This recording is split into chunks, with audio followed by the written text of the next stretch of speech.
everyone. Welcome back. My name is DJ Bryce. We're here at WZMB 91.3, and I'm here with Fox from Dexter and the Moonrocks. They are playing a show tonight. Yes. Tonight in Greenville, and they're about to go on tour with another band that we had come into the station, High June, along with multiple other support bands. What are a few of those? Cigarettes at Sunset, which is a fantastic band. They're also from North Carolina. Fox and Veed, also from North Carolina. There's a theme. We really like North Carolina and South Carolina. Then there's a band called KG and the Bad Habits, and then Keaton Adams. There we go. So I will put a little picture here of all their tour dates if you guys are interested. Yes, right there. Okay, so my first question for you, I mean, if there's anything else that I didn't mention in your introduction, first of all. We have a song coming out every month. Yes. So you can go check that out. Our next song called Freaking Out, I'm breaking this right now on this radio, comes out March 11th. No one else knows that. Exclusive. Announcing right here first. That's such a big deal. Maybe I'll hear it tonight. You will. Oh, yes. Okay, so how did you personally get your start in the band with Dexter and the Moonrocks? Yeah, so they were already like a bumpkin country band. Can we cuss on this or no? No. No? Cool. They were already just like a super, super country band. Called James Tufts and the Southern Trouble. They were ratting around playing just very, very terrible dive bars. And I was out in like West Texas. I was out in Abilene, and I'd just gotten done playing college baseball because they said, please never come back. You're really bad at baseball. And I said, fair enough. I was looking for something to do, and there's this website called BandMix where it's kind of like, you know, musicians seeking musicians. And I found them on like a listing, and I was initially doing something else. I think I was just like doing like a drum demo for like another project of theirs. And then they were like, oh, hey, also come interview. Well, yeah. Or, you know, interview for this spot and try to be our drummer. And I was like, okay. And then they were like, yeah, you can be our drummer. And that was in the winter. It was like November of 2021. Okay. So this is going into our fifth year together. Strong. 5-ish years together, yeah. That's so beautiful. And so then, did the name come, Dexter and the Moonrocks come when you joined, since they had that? No, so they were James Tufts and the Southern Trouble, and right as they transitioned and were like, we want to be not a fiddle in the band kind of band. You gotta love it. Yeah, because, you know, when you play in Texas, you gotta have a fiddle in the band. Bluegrass. That's a really inside joke that only people from Texas will understand. They changed the name, and then they were like, we'll add you.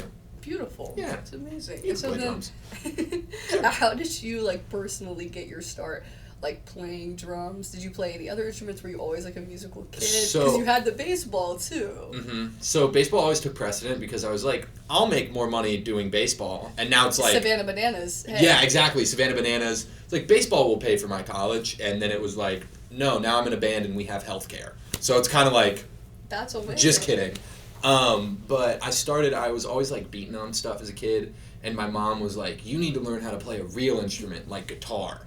And so she made me play guitar, and I was like, that's not fun. And around that time, I got into like my church youth band, and there was an awesome guy who was going to Texas Christian University. He was in the TCU drum line, and I think it was like 11 years old, and he taught me how to play drums at church. And I was terrible. And then I played in my youth band from 6th grade all the way up until my senior year in high school. And I tried to be in jazz band and marching band, but it was always like, can't go to the jazz recital because I got to go play baseball. Because that stuff was always in the spring, so baseball was always in the spring. Being an arts kid and a sports kid is like... It's hard, yeah. And so then it always took a back burner, and then... You know, when you are a Division I athlete, humble brag, I never stepped foot on the field. Just want to get that out there. Okay. But I was a Division I athlete. We were playing baseball for 8 hours a day. And when that goes away, I was like, I'm going to go crazy. I need something to do. And I was like, well, the only other thing I've ever been passionate about is music. Mm-hmm. So I was like, I'll go give that a try. And then I went and bought a drum kit, like a real drum kit. And then I joined Dexter and the Moonrocks. That's beautiful. It all worked out. Yeah, it did. The harder you work, the luckier you get. B.J. Barnum. I love that. I've actually never heard that. There's a band called American Accord. So this is such a side note. The lore of like Texas bands is so crazy because you can have bands growing up, like the Randy Rogers Band or like Pat Green or something like that, where it's all you listen to in Texas, and you think they're selling out arenas, and then you kind of grow up, and you're like, oh, nobody else knows who these bands are. But there's a band called American Aquarium, and they were voted the hardest working band 3 years in a row. They played 300 plus shows a year for 3 years. And they have a song called the harder you work, the luckier you get? Yeah. And the main tag is essentially harder you work, the luckier you get. And that's always been a motto, because people are like, oh my God, you're so lucky you're a musician. And I'm like, I kill myself every day to make this happen. Because the work is the part of being an artist. That is the reward. It's not. I mean, the shows are great, and the getting gigs and everything, in my case, getting cast is great, but it's the process and the work. Absolutely. Absolutely. Okay, speaking of gigs and stuff, I want to know what your most, fond or impactful memory is, being on tour, working in music, being in the band. Was there a time when maybe it felt like, okay, everything has clicked and I'm actually meant to do this? Oh man, so it's so funny because there's two answers to that. The best thing I've ever been like holy crap, we're about to do this. There's a place called Kane's Ballroom in Tulsa, Oklahoma. It's the oldest dance hall in the world. It's this beautiful, they have the original hardwood from 1907 when it opened or whatever. I never believed all the crap of you step into a venue and you feel the souls of artists past, and I'm like, all right. It's like the scene in Shut up. Yeah, it's like, all right, come on. But great poll, by the way. Great movie. But Kane's is like that, and so that's one of when we put 1,000 people in there, and it was beautiful. Oh yes. But I think the how I knew I was meant to do it was when you grow up in sports, you grow up listening to Tom Brady, Michael Jordan, all of the greats talk, and they talk about how the game slows down and it becomes easy for them, and the game never slowed down. But it's so cliche to say, and I hate saying this, but when you step on stage, time slows down, and it's very clear, and you're you're just entering a flow state, and that I started feeling that the first big shows we ever started playing, and I was like, oh, this is what the greats mean when they say you get this feeling, and I'm like, I understand this. Not saying we're one of the greats. We will be. We will be. I think you get to decide. Yeah. But that's another movie poll. That's the scene in Soul. I don't know if you. Dude, I cried. I watched that movie at 2 a.m. Yes. If you want a good cry. Because it came out during COVID, right? Yes. Yeah, so it came out during COVID. I was at my dad's house upstairs at 2 a.m. just bawling my eyes out. Because that movie's about music and feeling you're jazz and it being literally the one thing your soul is meant to do. And it turns out he wasn't meant to do. Oh, it was just what a movie. And then everybody on the internet was like, that movie sucked. And I was like, you all suck. They didn't get it. They did not get it. Yeah. Should have gotten a theatrical release. Bit of a tangent, but Real. That is exactly that going into the flow space and everything. Mm-hmm. And your brain calms down because it's the one thing you're truly meant to do. I think people always ask performers, they're like, oh, but aren't you nervous? Aren't you so scared every time you get up there? Yeah. And it's hard to be well, it's I'm not just doing it. It's excited. Mm-hmm. Is what I've learned. It's it's not nervous. It's not oh, I'm gonna mess up. It's no, I'm excited because there's 1,500 people out here, or something like that. Yeah, so. I love that. Yeah. Okay, also, another fan-related question with the music. I want to know, as a band or also personally, if they differ, what is the intention and the goal when it comes to, what you want your fans and people who listen and receive your music to take away from it? Oh, that's a great question who've never been asked. I'm so happy you didn't hit us with where'd the band name come from? Everybody asks us that question, and I'm just I'm gonna tell you it means we sell crack on the sidewalk. Anyway. Just start getting more and more outlandish. Dude, yeah, it's bad. Oh man, what do you want the takeaway? So it's so interesting because we all write songs. So James wrote Ritalin, right? And then we all have, but we call it, actually I can't tell you what we call it because it's not school appropriate. I'll tell you that off camera, but we have a phrase for it. So James wrote probably 90% of Ritalin.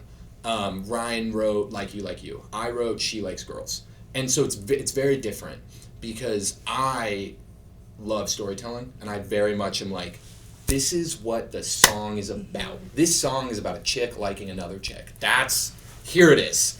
And James is more like, I don't know what it's about. I just want it to sound cool, and people can figure it out. And I've kind of adopted that mentality as we've gotten like bigger and bigger, because people think, I also wrote Birds and the Bees, people think Birds and the Bees is a love song. And it's not. For me, it's not when I wrote it. But you can listen to it however you want.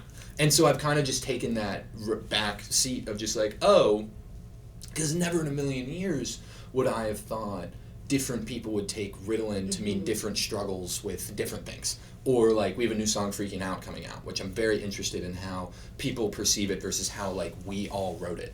And I think I'm taking more of a Don Henley Eagles approach, where it's like he's never come out and said what Hotel California is about, and I'm kind of just like, you got to figure it out. It's not, if you like it, like we are here to distract you from the terrors of the world and make you feel better, and it is not my job as a, idiot little drummer to tell you how to view the world or how to form an opinion. I will give you advice, and I will give you feelings that can maybe mature you and help you grow your opinion, but I don't think we will ever be like, this is how you should think or this is what you should think. And I think that always keeps us fluid in our art, because it's always very interesting to see people make posts on TikTok like about a song or something like that, and it's like, oh, I never would have looked at this song from this angle. And I think if you come right out and you're like, this song is actually about the time in 2022 when I did blah blah blah blah blah, it takes that away from people. And I've learned over the years that I don't want to do that, and I think the rest of the guys in the band don't want to do that either. That makes complete sense. Yeah, you don't want to isolate like a viewer. And then I feel like a lot of songs turn into something now in the age of social media. They can kind of turn into their own thing, like this own existence. I've seen Noah Kahn, Pierce the Veil talk about this a lot too. Yeah. Of like, and I did not write that song to have that intention, but now it's come to mean something with the fans, and you can respect that and still appreciate like what that means for them. Yeah, I think it's so it's so interesting too, like, because it's like Sheila, and I can only talk about what I've written, but like She Likes Girls was a song that I wrote about like my own personal experience, and it's very interesting seeing that like that song is from the perspective of like a guy dealing with the fact that like the girl you liked ends up liking another person, that person happens to be a girl, right? And it's, which is, totally fine. Happens and all that stuff. But it's very interesting because the biggest pop that I see is from lesbian couples themselves being like, I love this song's so relatable to me, and like my girlfriend left me and I'm like, that's so interesting, because I never would have like, I wrote this as a very straight man dealing with this problem, and it's like, you are a lesbian woman also dealing with this problem, and I never would have thought about that. And I think that's like a really cool and beautiful thing where it's like, oh, we're looking at this from two different angles, but we've arrived at the same destination. And I think that's very, very cool. And that's what music does. Yes, exactly. Yes. Oh, that's so beautiful. I love that. Yeah. And so, you mentioned, you wrote Girls Like Girls, and you mentioned one other, but I... So I wrote She Likes Girls and Birds That's and... the Haley Kiyoko song. Don't worry about it. Then... Birds and the Bees. Birds and the Bees. And it's very... I want it to be clear. So... a lot of it is like, you'll write 90% of a song, then you take it to the guys, and then so like James added the like I've been treating all my homies like, can't say that word on camera, so like he added that part, which is objectively the coolest part in the song, and then we did Birds and the Bees, and like Ryan cleaned up the riff, and like we did that, so it's very much a collaborative process in writing, but the majority of the song, Yeah, that's what I wanted to ask, is like, once any of you has an idea and you bring it to the table with the rest of you, like how that process usually goes of working out, and like, I don't know, do you jam and figure out the chords and the riffs and whatever, like how does that usually go? So I think there's two, we had to learn how to write together, because we'd never done that, and then it was very much like, oh my god, we need more songs, we have to have more songs, we have to keep, because like you have to keep feeding the machine, and so I think there are kind of two ways that we'll do it, is we'll all go off in our separate directions, like what happened with She Likes Girls, Birds, Bleach too is one, and it'll be more like, hey, here is this song. It lives in its purest form of just an acoustic guitar and my vocals that I can't sing. Do we want to do anything with it? And then we'll kind of mess around with it in a performance. Sometimes our lead guitarist, Ryan Anderson, will be like, I made a whole demo, and he'll just put that out. He's like, here's a full band demo using like GarageBand drums and stuff like that.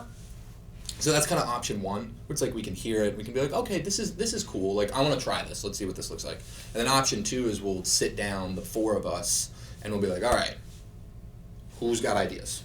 And then it usually starts with just Ryan, our lead guitarist, playing a riff, and then James will probably be like, oh, I like that, we think of a melody, because I think we've gotten to the point where it's like we want it to sound cool first, and then we'll figure out the lyrics. I've heard of a lot of people doing that. Yeah, we're big. I think we're big. We're not big like, oh, we have a title, and then we write off that title, which is very funny because when I write by myself, that's how I am. Where like I'll have an idea, like I had an idea for something, and it was Lone Star Loser, because we're from Texas, and I was like, that's a sick title. I'm gonna write off that. Versus like James is more of a like, I have a sick melody or there's a sick guitar riff. I tell people this all the time, like James is someone who will write to an emotion, which I think is why he's a way better songwriter than me, and I'm someone who will write to a story. And so then when we write together, it's very much a like, how do we marry those? Yes. And sometimes that means like taking a backseat on specific ideas or being more in the forefront and trying to figure out when does that dynamic come in. So yes, it's like, I mean, it's like writing in any form, especially the battle between like a story and emotion, because you don't want to get too jumbled in specific words where you lose like what is the feeling that we're trying to convey. Yeah. Sometimes I'm way too on the nose of like, the door is blue because I feel sad. Yes. And they're like, hey, we need to change it a little bit. We can assume, it's okay. We can assume. You don't need to add the last part. Been there. Yeah.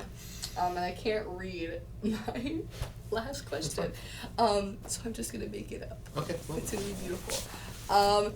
Is there anything further that you wanted to share, like regarding the band, your journey, a meaningful memory, a funny memory from tour, and then you can promo anything you would like to promo? I love when people. I love when people throw promos to me. Yes. I'll answer your first question. I think. I will say this right now, I think a lot of people give musicians a lot of, like, being in the music industry, the biggest gripe that I see is like, oh, I also have to be an influencer. Yes. And it's very much like, I don't buy into that argument, because I think, like, the whole argument of, like, well, Kurt Cobain never would have been on social media or, like, anything like that. I don't believe that, because I think him or Tom York or anybody, they naturally were going on MTV and like doing all these things and being just characters just and protesting and calling people out. And I think they 100% would have done that in today's day and age and realized, oh, I can reach anybody with any of these opinions, and I can, like, mobilize and do all these things and create art. And I think the reason a lot of artists are failing is because they're not actually taking ownership of that and realizing that, well, yes, you do have to be an influencer. You also have the greatest opportunity in the world to finally become an independent artist, and you do not have to sell your soul or any of your monetary rights or your songs or anything like that. You don't have to give those away now. You used to in the 2000s. Oh, yes. Haley Williams signed a 30-year deal with Atlantic. 30 years. It's crazy, right? And so you don't have to do that anymore.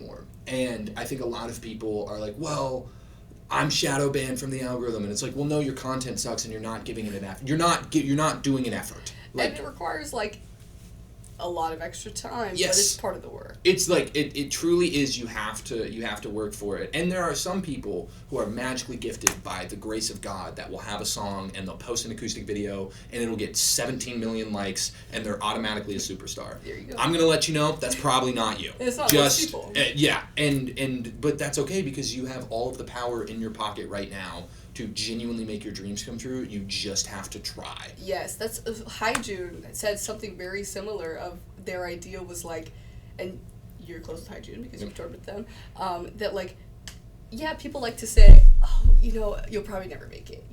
It's really hard. You're competing with like thousands and thousands of people. But they were like, well, if it was somebody else, like, why can't it be us? Exactly. There's really no reason to consider that it couldn't be you. Exactly. You just, like, that's, and, you know, I think I'm a psychopath, but it's like, just work harder. Yes. Like, I know that's there's so many things that go into that. You have to have capital, you have to have opportunity, you have to have people who support you, you have to be able to quit your job and have safety to quit your job, you have to be able to have parents that will let you drop out of law school and move into their house for 6 months. Shout out my dad who's sitting over there. You have to have all of those things, right?